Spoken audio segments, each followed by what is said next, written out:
The coffee shop smelled like burnt espresso and broken dreams, a scent Thandi knew all too well. Her fingers trembled as she counted the crumpled bills in her apron pocket for the third time that morning. $42. Not enough for the overdue electricity bill waiting on her kitchen counter. Not enough for her daughter's field trip permission slip that required a $20 deposit. And definitely not enough to fix the check engine light that had been glaring at her from the dashboard for 2 weeks. She glanced at the clock. 6:15 a.m. 15 minutes before opening, and she was already exhausted. The bell above the door chimed, odd, since she hadn't unlocked it yet. Thandi looked up, ready to politely redirect the early customer, but the words died in her throat. The man who entered moved like darkness itself had taken human form. Expensive black suit that probably cost more than her monthly rent. Hair styled with casual perfection, eyes that could cut through steel, and he was staring directly at her. "We're not open yet," Thandi managed, her voice steadier than she felt. He said nothing, just continued walking toward the counter, his presence filling the small cafe like a storm rolling in. Something told Thandi her ordinary morning was about to become anything but. Thandi had learned to read people in her 28 years of life, a survival skill honed through necessity.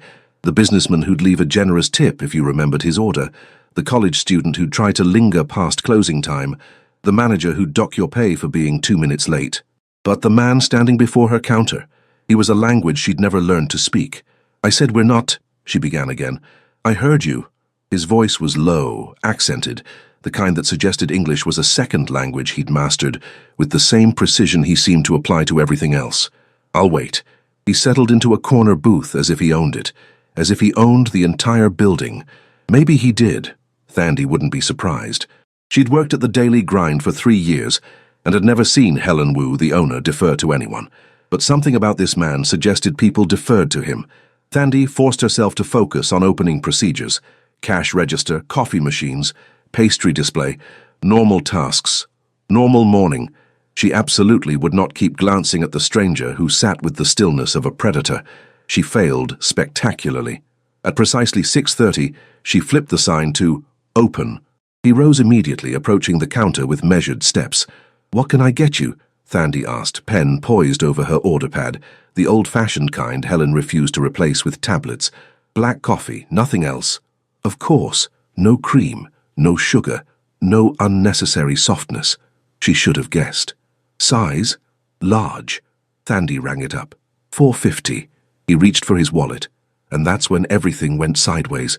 The man's phone buzzed. He glanced at the screen, and something shifted in his expression. A crack in the perfect facade. His jaw tightened. His eyes went cold in a way that made Thandi's survival instincts scream. "I need to take this," he said, already stepping away from the counter, phone pressed to his ear. He spoke in rapid Korean, his voice dropping to a dangerous register that Thandi felt rather than heard. She didn't understand the words, but she understood the tone. Threat. Authority. The kind of power that made grown men afraid. She poured his coffee, hands steady through sheer force of will. 3 years of slinging drinks had taught her to keep moving, keep working, no matter what chaos erupted around her. When he returned to the counter 2 minutes later, his expression had smoothed back into that impenetrable mask. He reached for his wallet again, and froze. Thandi watched understanding dawn across his features, the kind of realization that would be almost comical if the man didn't look like he could dismantle someone with his bare hands.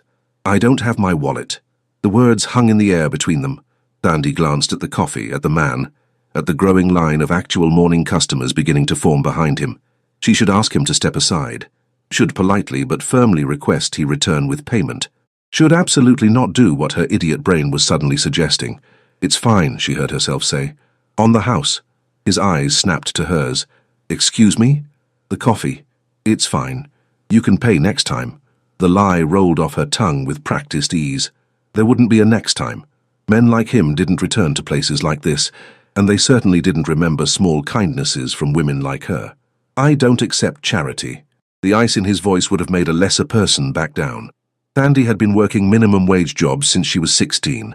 She'd faced down angry drunks, entitled customers, and bosses who thought they could intimidate her into accepting less than she deserved. This man, for all his obvious danger, didn't scare her. Much. "It's not charity," she said evenly. "It's $4.50. I'm guessing you've spent more than that on dry cleaning this week." Something flickered in his eyes. Surprise, maybe, or the ghost of amusement. You have no idea who I am. You're right, I don't. You're just a guy who needs coffee. She slid the cup across the counter. Have a good day. For a long moment he simply stared at her. Thandi held his gaze, refusing to look away first, even though every instinct told her she was poking something dangerous. Then he picked up the coffee. Your name, he said. Not a question. A demand. Why? So I know who to repay. Thandi gestured to her name tag, the plastic rectangle pinned slightly crooked on her burgundy polo. It's right there. But seriously, don't worry about it. He leaned closer, not threateningly, but close enough that she caught a hint of his cologne. Expensive. Everything about him screamed expensive. I always repay my debts, Thandi. The way he said her name, with that slight accent curling around the syllables, did something strange to her pulse. Always. Then he was gone, the bell chiming his exit, leaving Thandi standing behind the counter with an inexplicable feeling that her life had just shifted on its axis. Girl, who was that? Layla materialized at her elbow, eyes wide. Her best friend and co-worker had impeccable timing for drama and terrible timing for actual work. No idea. No idea. Thandi, that man looked like he stepped out of a Korean drama. The dangerous kind. The kind where the male lead is secretly a, "Can you help me with the morning rush?" Thandi cut her off, nodding toward the line that had formed. We can dissect my love life later. You don't have a love life. That's the problem. Layla. Fine, fine. But her friend's knowing smile suggested this conversation was far from over. The morning passed in the usual blur of orders and small talk. Thandi slipped into the familiar rhythm, letting muscle memory guide her through drink after drink. She didn't think about the stranger. Much. Okay, she thought about him constantly. Something about those eyes, that voice, the way he'd looked at her like she was a puzzle he intended to solve. At 2 p.m., during the post-lunch lull, Thandi was wiping down tables when Layla grabbed her arm. Thandi, your mystery man is back." "What?"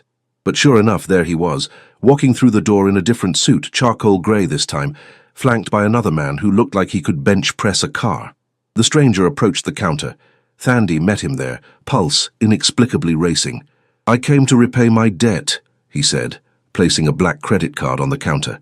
$4.50, I believe. "You didn't have to come back for that. I told you.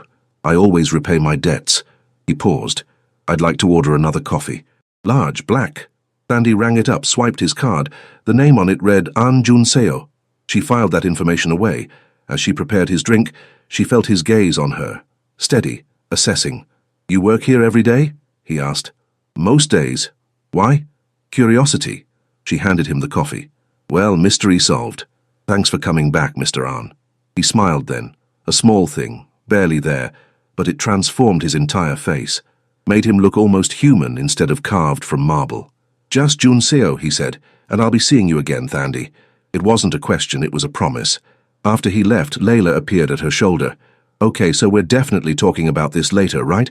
"There's nothing to talk about."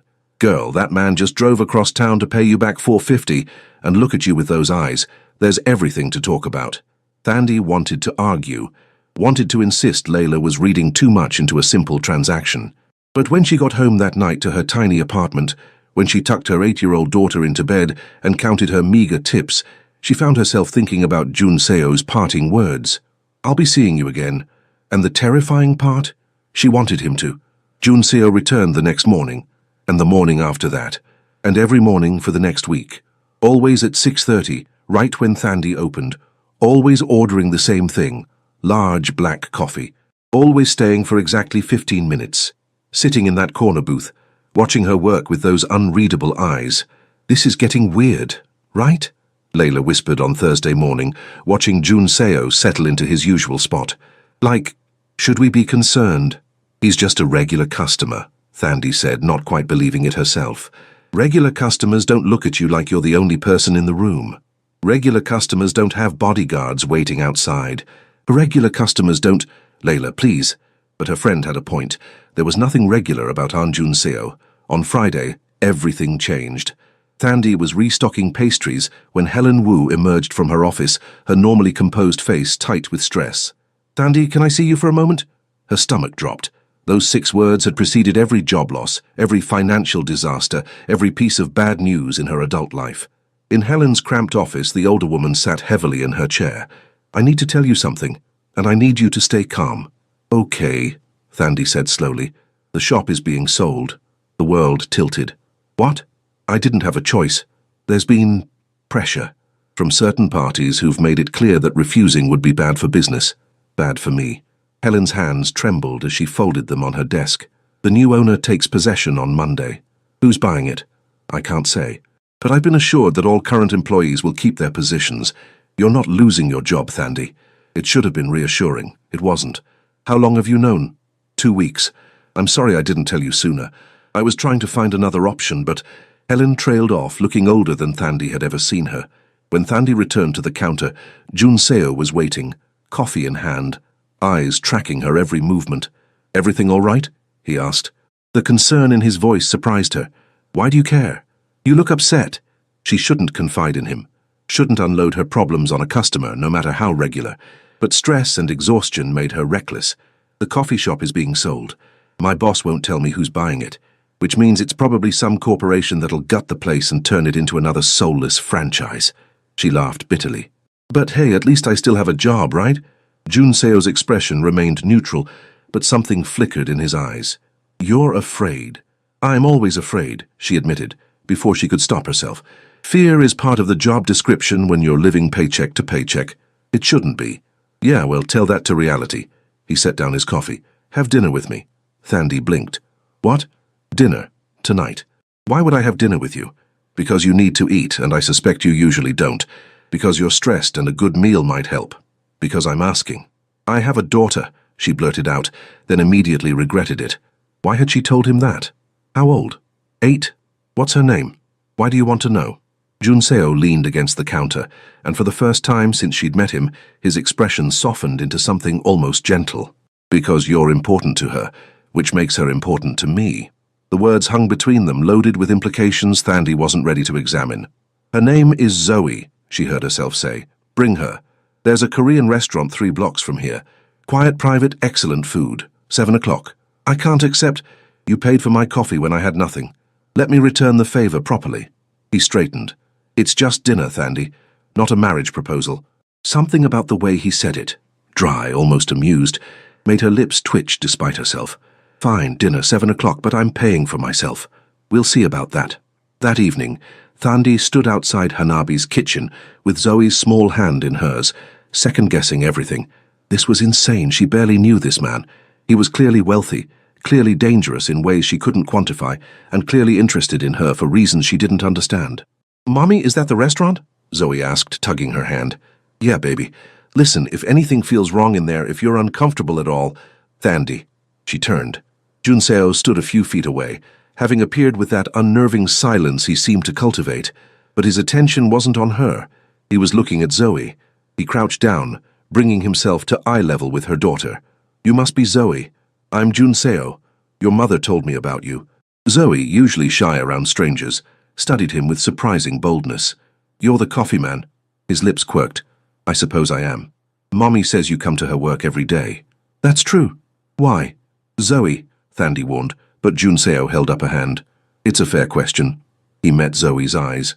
"I come because your mother makes the best coffee I've ever had, and because she was kind to me when she didn't have to be." Zoe seemed to consider this. "Okay. Can we eat now? I'm hungry." Just like that, the tension broke. Inside the restaurant, Thandi understood what Junseo had meant by private. They were led to a secluded section, screened off from the main dining area. The table could easily seat 8, but place settings had been arranged for 3. "You reserved this entire section?" Thandi asked as they sat. "I value privacy. This must have cost—" "Don't." His tone was gentle but firm. "Let me do this." The food arrived in waves. Banchan, bulgogi, japchae dishes Thandi had never tried, but Zoe attacked with surprising enthusiasm. Junseo ordered in Korean, his voice taking on different cadences in his native language. "You speak Korean?" Zoe exclaimed. "It's my first language," Junseo said. "English is my second. Can you teach me a word?" He thought for a moment. "Gomab sumnida. Gomab seumnida. It means thank you." Zoe repeated it carefully, her pronunciation surprisingly good. Junseo's expression softened in a way Thandi hadn't seen before. As the meal progressed, Thandi watched something unexpected unfold. "Junseo, This intimidating stranger, who looked like he'd never smiled a day in his life, was patient with Zoe's endless questions. He showed her how to use chopsticks properly. He explained what each dish was, telling stories about Korean culture that had her daughter hanging on every word. And when Zoe accidentally spilled her water, he simply signaled for staff to clean it up, never making her feel embarrassed. "He's nice, Mummy," Zoe whispered, when Junseo stepped away to take a phone call. Nice wasn't the word Thandi would use, but watching him with her daughter had shifted something in her perception. When he returned, his expression had shuttered back into that familiar mask. "I need to tell you something," he said quietly, once Zoe was distracted with dessert. Thandi's stomach clenched. "Okay. The coffee shop, the new owner." He met her eyes. "It's me." The world stopped. "What?" "I bought the Daily Grind. The sale finalizes Monday."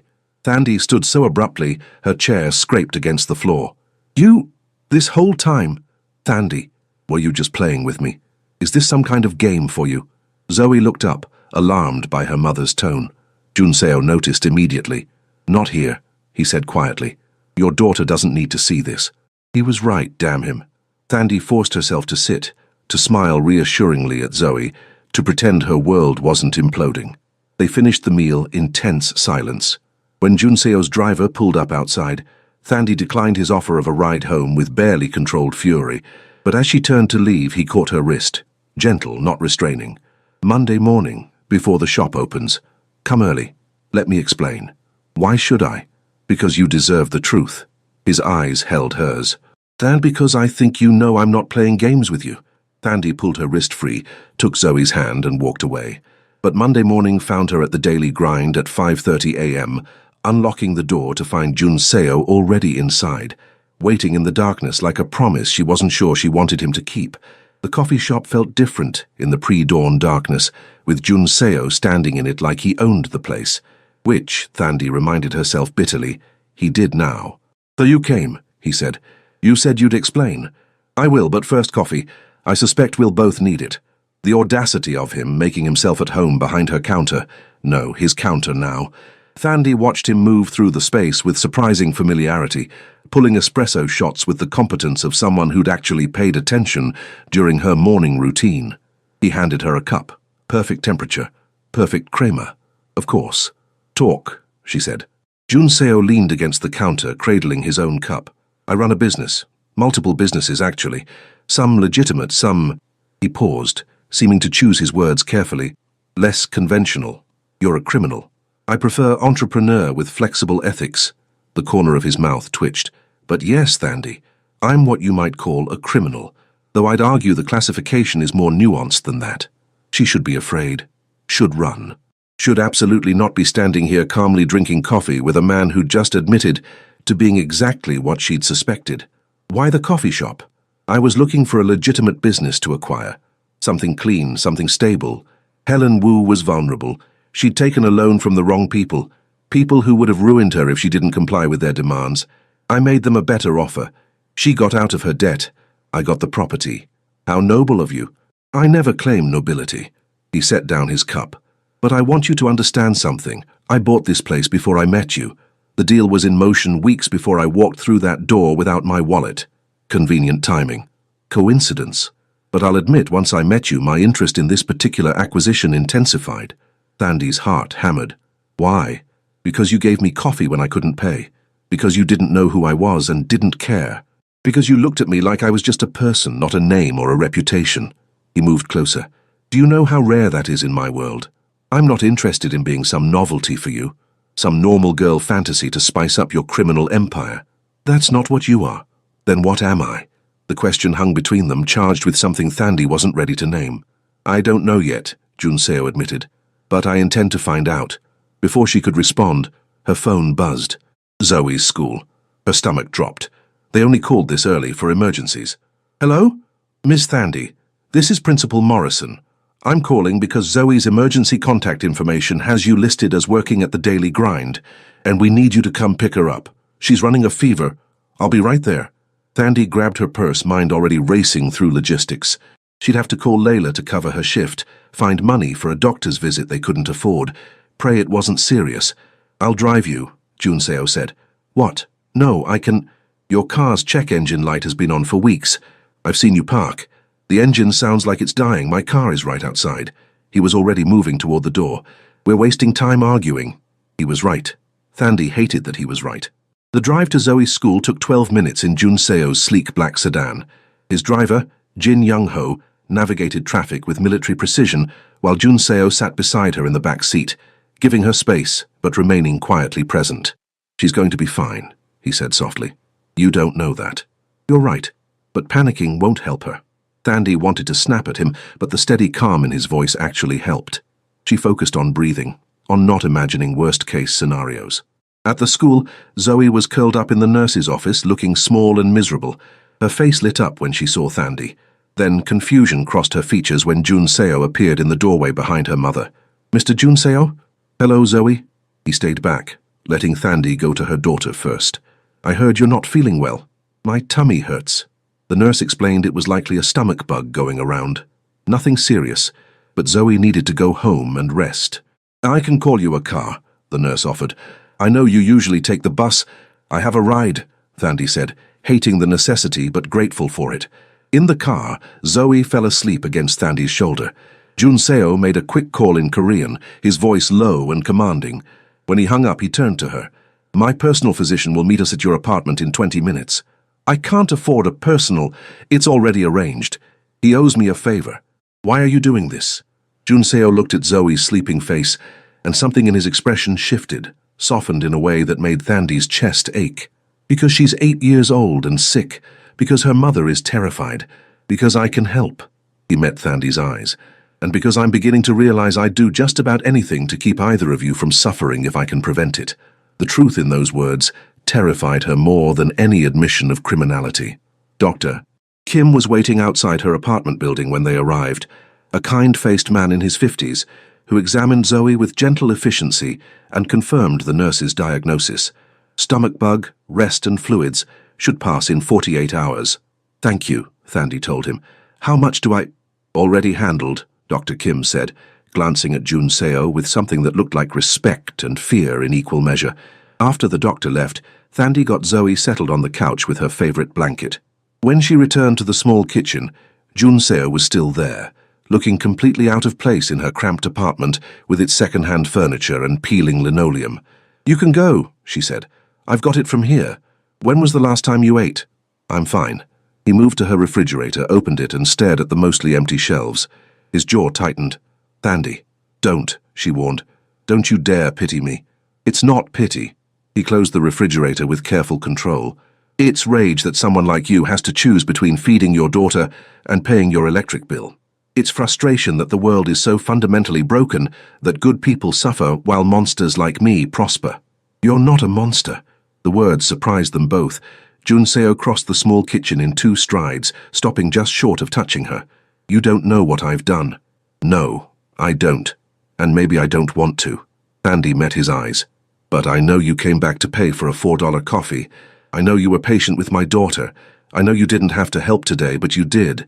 So whatever else you are, you're not just a monster." He lifted his hand slowly, giving her time to pull away. When she didn't, he cupped her cheek with surprising gentleness. "You see things in me I'm not sure exist.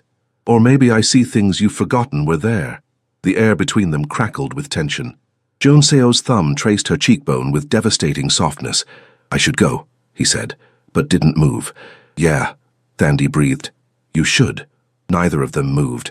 Then Zoe called out weakly from the living room, and the spell broke. Jun Seo stepped back, and Thandie felt the loss of his warmth like a physical ache. "I'll have groceries delivered," he said.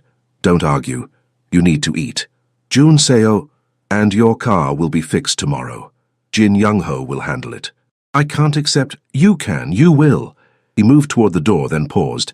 "I'm not doing this to control you, Thandie. I'm doing it because I can, and because letting you struggle when I have the means to help would be unconscionable." After he left, Thandie sank into a kitchen chair, head in her hands. Layla was right. This was definitely something to talk about. 2 hours later, groceries arrived, enough to fill her refrigerator and pantry 3 times over. And when she checked her bank account that evening, there was an extra week's salary deposited with a note. "Sick days you've earned, but Helen never paid. J." Thandie stared at the screen, emotions warring inside her.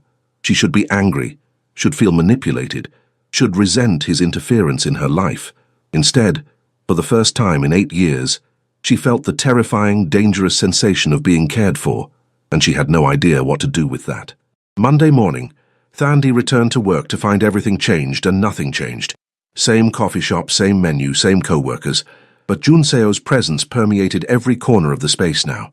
New espresso machine, top of the line, updated POS system, fresh paint in the bathroom, small improvements that added up to significant investment. "Girl, what did you do to that man?" Layla whispered during the morning rush. "Helen's walking around here like she won the lottery, and rumor has it our new owner tripled her buyout price. I didn't do anything. Your mystery Korean drama lead bought an entire coffee shop. That's not nothing." Thandi didn't have an answer for that. Junseo arrived at 6:30 as always, but this time he didn't sit in the corner booth. He came straight to the counter. "We need to talk, tonight, my office. I have Zoe. Bring her. I've had a room prepared with activities. She'll be safe and occupied. You can't just... 8 p.m, Jin Young-ho will pick you up." He leaned closer, voice dropping. "Please, Thandi, it's important." The please convinced her more than any command would have. That evening, Jin Young-ho arrived in the same sleek sedan. Zoe, fully recovered from her stomach bug, chatted excitedly about the nice car and cool driver man. They drove to a building downtown, glass and steel, the kind of place Thandi had only seen from the outside. The private elevator required a key card. The penthouse office took up the entire top floor. True to his word, Junseo had prepared a room adjacent to his office with art supplies, books, and even a tablet loaded with educational games. Zoe's eyes went wide. "Is this for me?" "For tonight," Junseo said. "Be good for your mother." Once Zoe was settled, he led Thandi into his office. Floor-to-ceiling windows overlooked the city. Minimalist furniture. A desk that probably cost more than her car. "Sit," he said, gesturing to a leather couch. Thandi remained standing. "What's this about?" Junseo poured 2 glasses of whiskey from a crystal decanter, handed her one. She took it, but didn't drink. "There's a situation," he began. "One that may involve you whether you want it to or not." Ice flooded her veins. "What kind of situation?" "I have enemies. Men who would hurt me by targeting people I care about." His eyes locked on hers. "You've been seen with me. Multiple times. In my world, that makes you a target." The glass trembled in Thandi's hand. "So what? This was all a mistake. You're cutting me off for my own safety." "No." He moved closer. "I'm offering you protection. Full security. Jin Young-ho will drive you to and from work. I'm installing a security system in your apartment. Armed guards will be positioned." "Absolutely not." Thandi set down the glass with force. "You don't get to upend my entire life because you're paranoid. It's not paranoia when people actually want to kill you. Then stop seeing me. Problem solved." "I can't." The words came out raw, stripped of his usual control. "I've tried, Thandi. I've tried to stay away, to keep my distance, to convince myself you're just another person. But you're not. And I can't let anything happen to you or Zoe because of my selfishness. This is insane. We barely know each other. We've had, what, a handful of conversations? Shared one dinner. And yet I think about you constantly." He crossed the distance between them. "I think about your smile when a customer leaves a good tip, the way you bite your lip when you're concentrating, how you pulled your daughter close at the school like you could shield her from the entire world with your body alone." His voice dropped. "I think about what it would feel like to have the right to protect you, to take care of you, to be someone you could depend on instead of someone you have to survive." Thandi's breath caught. "Junseo, there's more you need to know." He stepped back, running a hand through his hair, the first time she'd seen him truly agitated. "The man who was pressuring Helen, his name is Yu Dae-won. He's a problem in my organization. Ambitious, reckless. When I bought the coffee shop out from under him, I made him look weak." "What does that mean?" "It means he's looking for ways to strike back, and the easiest way to hurt me is through you." The room spun. "I need to sit down." Junseo guided her to the couch, sat beside her, not touching but close enough that she could feel his warmth. "I'm sorry," he said quietly. "I never meant for any of this to touch you." "Why me?" Thandi looked at him. This beautiful, dangerous man who'd somehow become important to her in the space of 2 weeks. "Why did you keep coming back? Why risk all this for someone like me?" "Someone like you?" His laugh was bitter. "Thandi, you're the first real thing I've encountered in 10 years. Everyone in my world wants something. Power, money, status, protection. But you just wanted to be kind. You saw a stranger without a wallet and bought him coffee because it was the right thing to do. He turned to face her fully. Do you have any idea how extraordinary that is? It was $4. It was everything. Before she could respond, his phone buzzed. Junseo's expression went cold as he read the message. What? Thandi asked. He showed her the screen. A photo of her and Zoe leaving their apartment that morning. The message below read, "Cute kid. Would be a shame if something happened to her." Terror crystallized in Thandi's chest. Oh my God. Junseo was already on his feet, making calls in rapid Korean.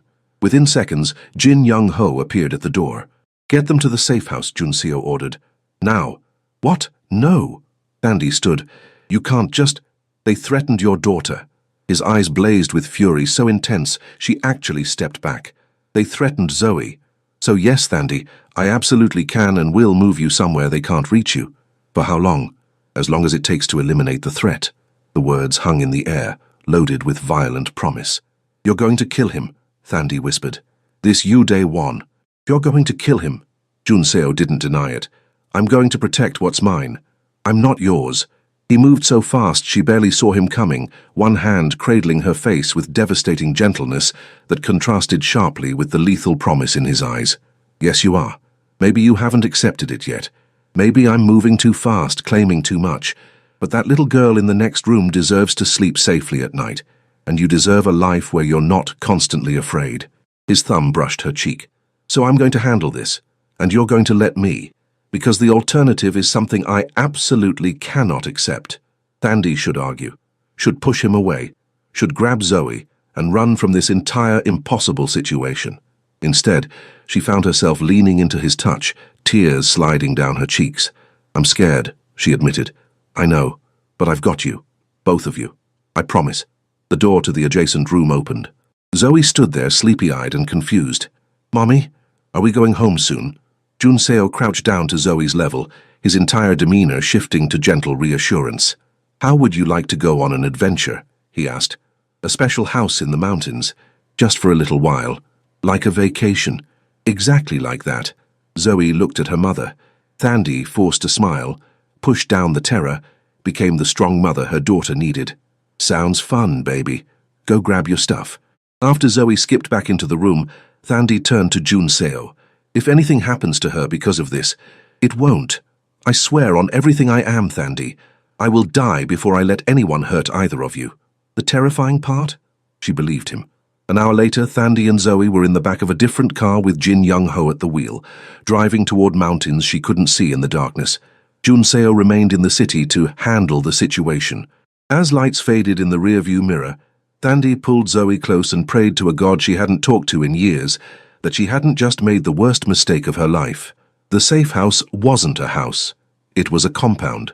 Nestled in the mountains 2 hours outside the city, surrounded by pine trees and silence, security cameras everywhere, guards patrolling the perimeter, luxury that felt like a cage.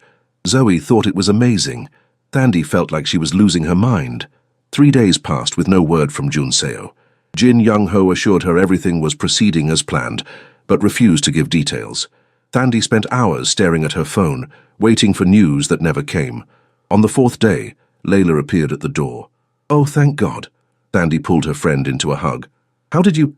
Your terrifying Korean boyfriend sent a car for me. Said you needed a friendly face. Layla pulled back, studying her. Girl, what have you gotten yourself into? Over coffee that someone had stocked the pristine kitchen with, Thandi told her everything. The threats, the danger, Junseo's world of shadows and violence. So what are you going to do? Layla asked when she finished. I don't know, run maybe. Take Zoe somewhere he can't find us, start over. Do you want to? The question stopped her cold. I should want to, Thandi said slowly. Everything about this is wrong, dangerous, complicated. I should grab my daughter and get as far from An Junseo as humanly possible. But when he looks at me, I feel seen. For the first time in my life, someone sees me. Not the struggling single mother, not the waitress, not the woman who's just trying to survive. He sees me. Her voice cracked. And God help me, I think I'm falling in love with him. Layla reached across the table, squeezed her hand. Then maybe running isn't the answer. That evening, Jin Young-ho found Thandi on the deck overlooking the valley. He's coming, the normally stoic man said. He asked me to tell you it's over. You're safe now. Day Won. Handled. Jin Young-ho's expression revealed nothing, but Thandi understood. Some questions were better left unasked. Jun Seo arrived just after sunset, looking like he'd aged a decade in 4 days. Exhaustion etched deep lines around his eyes. His shirt was wrinkled, the first time she'd ever seen him anything less than perfectly composed. He stopped in the doorway when he saw her, something raw and desperate crossing his features. Thandi. She crossed to him, and he pulled her into his arms with a fierceness that stole her breath. He was shaking, she realized. This powerful, dangerous man was trembling as he held her. "I thought I'd lose you," he whispered against her hair. "When Day One made his move, when things got complicated, I thought I'd have to let you go to keep you safe. But you didn't. I couldn't." He pulled back just enough to cup her face. "I've done terrible things, Thandi. Things I can never take back. Things that would horrify you if you knew the details. But everything I did this week, I did to build a world where you and Zoe could be safe, where you could exist without fear. What did you do? I restructured my entire organization, eliminated threats, made examples that will keep people away from you for years to come." His eyes searched hers. "I built you a fortress, Thandi, but I can't force you to live in it. Is that what you want? To keep me locked away in safe houses? No, I want you free. I want you happy. I want you to look at me without fear. Then you need to understand something." Thandi took his hands in hers. "I'm not afraid of you. I'm afraid of losing myself in you. I'm afraid of depending on someone who could disappear. I'm afraid of loving you and having you decide I'm not worth the complication. That will never happen. You can't promise that. Watch me." He dropped to one knee, and Thandi's heart stopped. "I'm not asking you to marry me, not yet. I know it's too fast, too insane, but I'm asking you to let me prove myself. Let me show you that I'm not going anywhere, that I'll fight for you every single day, that I'll be the man you and Zoe deserve. Jun Seo, I'm asking you to trust me with your heart, Thandi. I know I haven't earned it yet, but I will. I swear to God, I will." Tears streamed down her face. "Get up." He rose slowly, uncertainty flickering across his features. Thandi kissed him. It wasn't gentle. It was messy and desperate and full of all the fear and hope and impossible feelings she'd been trying to suppress for weeks. He kissed her back like she was oxygen and he was drowning, one hand tangling in her hair, the other pulling her impossibly closer. When they finally broke apart, both breathing hard, Thandi pressed her forehead to his. "I'm terrified," she admitted. "Me too. This is insane. Completely. We barely know each other. Then let's change that." He smiled, and it transformed his entire face. "I want to know everything, Thandi. Your favorite color, your worst fear, your biggest dream. I want to know what makes you laugh and what makes you cry. I want to learn how you take your coffee, which, for the record, I still don't actually know." She laughed through her tears. "Caramel latte with extra foam." "See? Progress already." A sound from the doorway made them both turn. Zoe stood there in her pajamas, rubbing her eyes. "Mr. Jun Seo." She ran to him, and he caught her easily, lifting her up. "Hello, Zoe. Did we wake you? Are you and Mommy kissing? Does that mean you're her boyfriend now?" Jun Seo looked at Thandi, question in his eyes. She nodded, still overwhelmed but strangely certain. "If your mom will have me, then yes. I'd very much like to be her boyfriend." "Good," Zoe declared, "because you make her smile. She doesn't smile enough." Something in Jun Seo's expression cracked open. He looked at this 8-year-old girl in his arms like she'd just handed him something precious and fragile. "Then I'll make it my mission to make her smile every day," he said solemnly. "Promise?" "I promise." Later, after Zoe was back in bed, Thandi and Jun Seo sat on the deck under stars that seemed impossibly bright this far from the city. "What happens now?" she asked. "Now? I take you both home. I install the best security system money can buy. I hire a driver for you so you never have to worry about that dying car again. I pay off your debts so you can stop living paycheck to paycheck." Jun Seo, "And before you argue, understand that I'm not doing this to control you. I'm doing it because I can. Because watching you struggle when I have resources sitting unused is torture." He took her hand.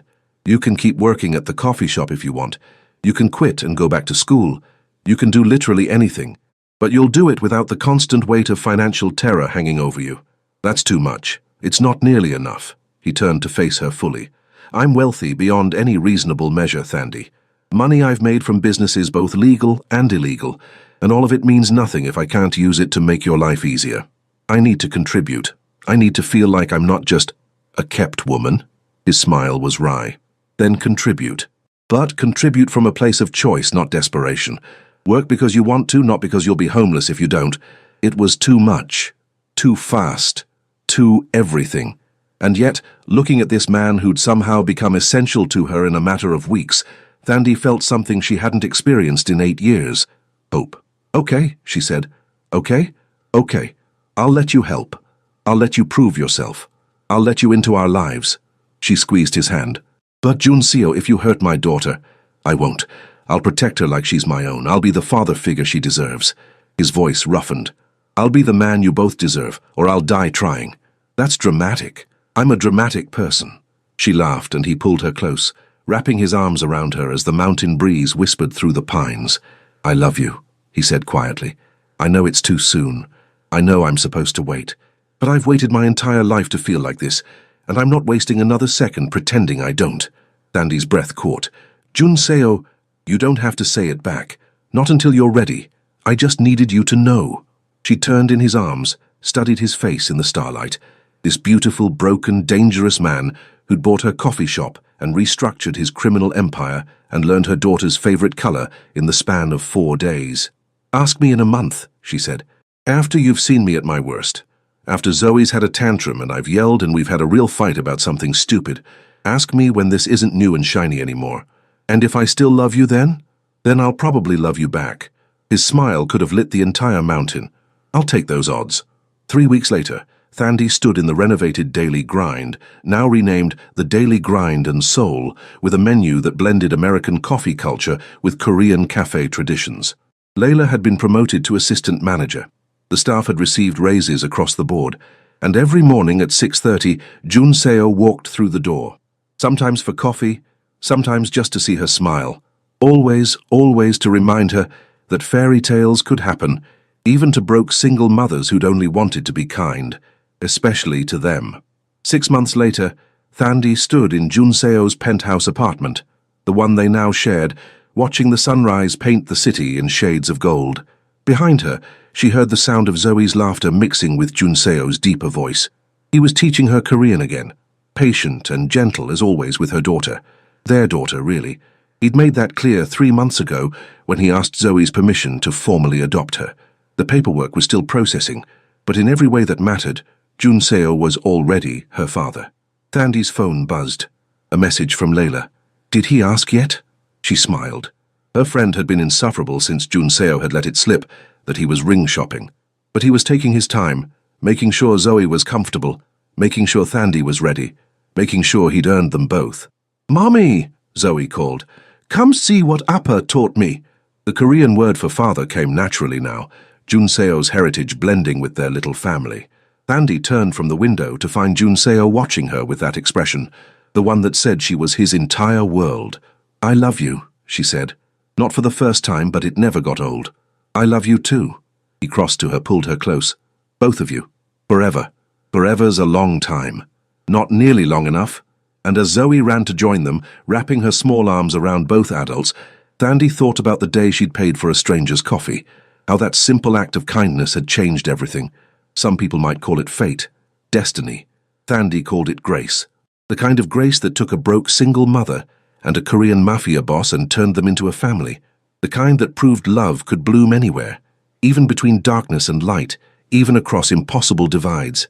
The kind that reminded her every single day that the best things in life often began with the smallest acts of kindness. $4.50, best investment she'd ever made.